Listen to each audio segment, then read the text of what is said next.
अनामिका जी, अभी मैं त्रिपाठी जी की बातें सुन रहा था, बोलने में अच्छी लगती हैं। कहीं चुनाव लड़ो तो आपके लिए बेहतर होगा, बढ़िया लगेगा। मैं चाहता हूं आप चुनाव लड़ो, विधायक बनो, सांसद बनो। देखिए, जो भी एक नदी में भंवर होता है, भंवर, मैं छोटा सा जब हरिद्वार गया था, बच्चा था, उन दिनों नदी में भंवर आता था तो मैं कूदने लगा तो मेरे को पकड़ लिया गया, क्यों भंवर में अगर चला जाता है, चपेट में आ जाता है, डूब के खत्म हो जाता है आदमी। तो आज की जो भारतीय जनता पार्टी है, जो पार्टी इनके साथ गई, भंवर की जैसे डूब गई, खत्म हो गई, खंड खंड हो गई। अब इनकी आशा किस बात पे टिकी? कांग्रेस खंड खंड हो जाए, विपक्ष खंड खंड हो जाए तो ये सर सीटें लिया। अरे भैया, आप में इतना दम था, आपने 10 साल में इतना काम किया था त्रिपाठी जी, तो आपको क्या जरूरत थी किसी को तोड़फोड़ करने की? छोटी छोटी पार्टियों को भी आरएलडी, कभी नीतीश कुमार जिनकी आप बुराइयां करते थे 10 साल से, उनको जहरीले बोल से पूरा बिल्कुल आपने क्या क्या नहीं रंग दिया है चीजों को, उनको ले लेके आपको क्या जरूरत थी? अब आप बात करो कांग्रेस पार्टी की। त्रिपाठी जी ने कई बातें मेरी वाली बोल दी, अच्छी बातें बोली, क्योंकि सबको कांग्रेस के प्रति मन में, दिल में प्यार है, सबके आत्मा में कांग्रेस बसी हुई है। हाँ। इसलिए कांग्रेस की अगर कोई दशा खराब होती है तो लोगों को दुख होता है। ममता दीदी कांग्रेस से निकली हुई है, कांग्रेस शब्द का ही उपयोग करती है, ब्रॉड पॉलिटिकल स्ट्रेटेजी होती है पार्टी की। अब ये चाहते हैं कि जैसा ये सोचे, जैसा इनका फॉर्मेट हो, जैसा कांग्रेस पार्टी को, वो नहीं हो सकता कभी भी। आप जरूर कांग्रेसमय हो गए हो, कांग्रेस बीजेपी नहीं, लेकिन वरुण जी, आप कह रहे हैं कि कांग्रेस पार्टी की दशा खराब होती तो जनता को बुरा लगता है। आप ये कह रहे हैं कांग्रेस पार्टी की दशा खराब होती तो जनता को बुरा लगता है, तो दशा खराब होने के लिए जिम्मेदार कौन है ये बता दीजिए फिर। अगर ममता बनर्जी अलग हुई कांग्रेस से, अपनी पार्टी बनाई उन्होंने, तो वो किस वजह से अलग हुई? क्यों नहीं आप लोगों के साथ गई? इसके पीछे क्या वजह है?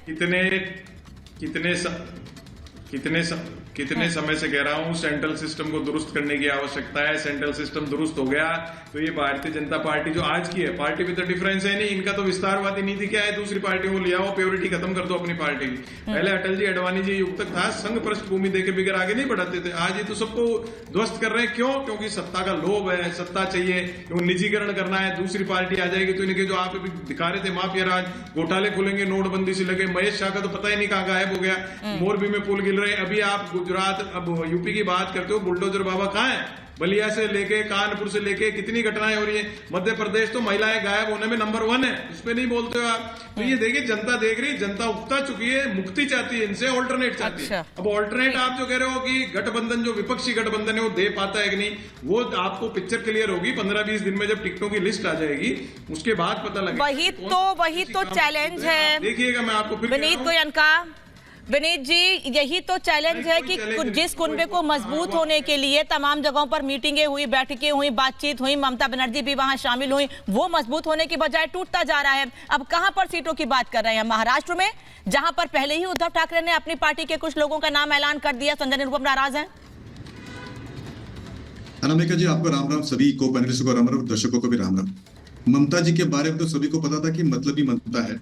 वो तब तक इंडिया अलायंस के अंदर थी जब तक उनका खुद का स्वार्थ उसमें साध्य हो रहा था। जैसे उनको लगा कि उनका स्वार्थ साध्य नहीं हो रहा है, उन्होंने अपने आप के रास्ता पकड़ लिया, कांग्रेस और राहुल जी को छोड़ दिया। दूसरा देखिए, ममता जी के राज में माँ और बहन दोनों भी असुरक्षित है। जो कांड हुआ है संदेश खाली में, ऐसा कांड हिंदुस्तान में कहीं नहीं हुआ आज तक, तो मैंने सुना नहीं। इतना बुरा बर्बर था कि पार्टी के ऑफिस में, टीएमसी के ऑफिस में बुला के महिलाओं का अपमान, उनका यौन शोषण किया गया और ममता जी चूत तक नहीं बोली। जो ममता जी कल तक बंगाल अस्मिता के बारे में बात करी थी, वो वहां पे कैंडिडेट किसको बनाती है? शत्रुघ्न सिन्हा जी को बनाती है। वो कैंडिडेट किसको बनाती है? कीर्ति आजाद जी को बनाती है, जिनको बंगाली बोलने तक नहीं आती है, और वो बात करती है बांग्ला अस्मिता की। तीसरी बात जो है, पूरे बंगाल में क्या है, तो माफिया का राज है, डॉन है, कट राज है। आज आप कहीं पे भी चले जाइए बंगाल के अंदर, फिरौती दिए बिना कोई काम होता नहीं है वहां पे। तो ऐसी जगह पे जहाँ पे बंगाल में ना तो नियम है, ना नीति है, ना कहीं पे न्याय है, वहां पे केवल जो है वो है जो शाहजहां जैसे लोग हैं, जो बहनों के साथ में अभद्र व्यवहार करते हैं। वहां पर वो अकेली चली गई है। मेरे लिए अच्छा है, क्योंकि ना वहां पे मुझे लगता है कि टीएमसी इस पर बुरी तरह से हारेगी, और जो अच्छी लोग हैं वहाँ के, एनडीए में जो कैंडिडेट्स आएंगे वो वहाँ पे जीतेंगे। तो इसलिए सामान्य आदमी को, जो वहाँ का जो आम नागरिक है, उसको बड़ा अच्छा लग रहा है कि ममता जी ने अकेला रास्ता पकड़ा, लेकिन साथ में जो है उनको एक सलाह भी देना चाहिए कि उन्होंने बहनों की चित्कार पुकार सुननी चाहिए। जो संदेश खाली में हुआ वो बड़ा शर्मनाक है, उसके बारे में कुछ ना कुछ तो प्रतिक्रिया उन्होंने देनी चाहिए। ठीक है, तौसीफ साहब, टीएमसी पे ही सवाल उठा, मैं हैदर साहब के पास जाती, लेकिन आपसे कह रही हूँ कि आखिर ऐसा क्या हो गया जब ममता बनर्जी ने सभी सीटों पर अपने उम्मीदवार उतार दिए? पहले कह रही थी 2 सीटें देंगे, वो भी नहीं दी हैं। कोई डर था क्या कि कहीं वोट बैंक ना कट जाए, वोट ना छिटक जाए, इस वजह से सभी सीटों पर खुद ही ऐलान कर दिया? कोई गठबंधन नहीं, कुछ नहीं, फिर भी कह रहे हैं इंडी का पार्ट है।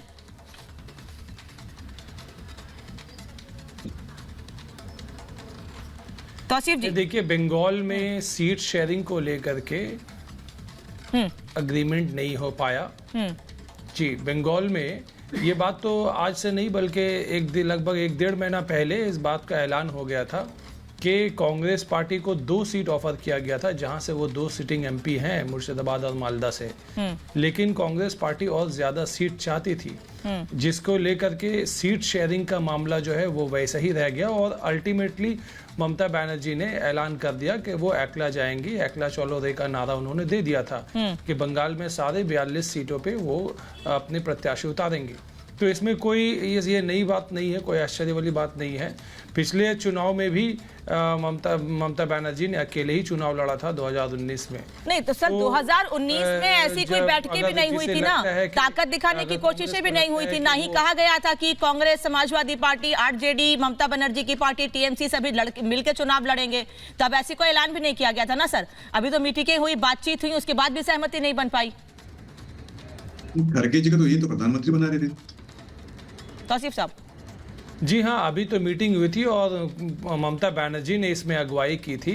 इंडी अलायंस का नाम भी ममता बनर्जी के प्रपोजल में रहा था। उन्होंने कहा था कि फाइट जो है 1:1 होना चाहिए। अगर बीजेपी को हराना है तो बीजेपी का एक कैंडिडेट रहे और अलायंस का एक कैंडिडेट रहे, और यही वजह है कि 1:1 के फॉर्मूला को ममता बनर्जी ने जोर डाला था। और जिस जगह पे कांग्रेस पार्टी के अगर या अलायंस पार्टी के अगर कहीं पे प्रत्याशी जीतने की अगर संभावना है, वहां पे तृणमूल सपोर्ट करेंगी। इस तरह का बातें ममता बनर्जी ने किया था। लेकिन कांग्रेस के लिए ये शायद उनके स्टेट पॉलिटिक्स के वजह से उन्होंने क्योंकि आपने सुना होगा कि सेंटर के हाईकमांड का जो रवैया रहा है वो उन्होंने बोला था कि हम अलायंस करेंगे, लेकिन स्टेट में अपनी पॉलिटिक्स की वजह से वो सहमति नहीं। इस पर वरुण जी से जवाब लूंगी मैं, यानी कि अभी वरुण जी आपके पास आऊंगी, जवाब लूंगी इस पर, लेकिन पहले डीजीपी साहब के पास जाऊंगी। विनीत जी आ रही हूँ। पहले डीजीपी साहब के पास जाऊंगी। सर, उत्तर प्रदेश में माफियाओं पर एक्शन लिया गया। मुख्यमंत्री योगी आदित्यनाथ हमेशा से कहते रहे हैं कि माफिया, बदमाशों पर जीरो टॉलरेंस की नीति सरकार की है, वो हमेशा कायम रहेगी। आप उत्तर प्रदेश की तस्वीर अभी कैसे देखते हैं? क्योंकि आज आजमगढ़, जहां पहले जिस पूर्वांचल को पहले माफियाओं का गढ़ कहा जाता था, आज खुद प्रधानमंत्री वहां पर थे और बता रहे हैं कि कैसे विकास हो रहा है पूर्वांचल का, आजमगढ़ का। देखिए, मैं अभी तो उत्तराखंड के डीजीपी से रिटायर हुआ। मैं इससे पहले ही उत्तर प्रदेश में भी नौकरी कर चुका हूं। मैंने प्रयागराज से शुरू की थी और आखिरी पोस्टिंग मेरी एसएसपी मथुरा थी। तो मेरे विचार से यूपी में कानून व्यवस्था में बहुत ज्यादा सुधार हुआ है, चाहे वो अपराध हो, अपराधियों का सफाया हो, या फिर कानून व्यवस्था कायम करना हो। देखिए, दंगों में बहुत कमी आई है और एक प्रकार से ओवरऑल कानून का राज स्थापित हुआ है। दूसरा, मैं एक बड़ी बात और कहना चाहता हूँ कि पिछले 10 सालों में नॉर्थ ईस्ट हो, कश्मीर हो या नक्सल एरिया हो, तीनों जगह पे आंतरिक सुरक्षा में बहुत ज्यादा सुधार हुआ है। आप डाटा उठा करके देख लीजिए, नक्सल एरिया का 50% से कम हो गया वायलेंस। कश्मीर का डाटा उठा के देख लीजिए, नॉर्थ ईस्ट में अगर हम मणिपुर को छोड़ दें तो लगभग 20% रह गया। तो ये 2 बड़ी बातें मैं बोलना चाहता हूँ कि असल में दिन रात का चेंज आया है, कानून व्यवस्था में बहुत ज्यादा सुधार उत्तर प्रदेश में। ठीक है, आप सर कह रहे हैं कानून व्यवस्था में चेंज आया है, लेकिन अब्बास हैदर, आपकी पार्टी इस बात को स्वीकार करने को तैयारी नहीं किया।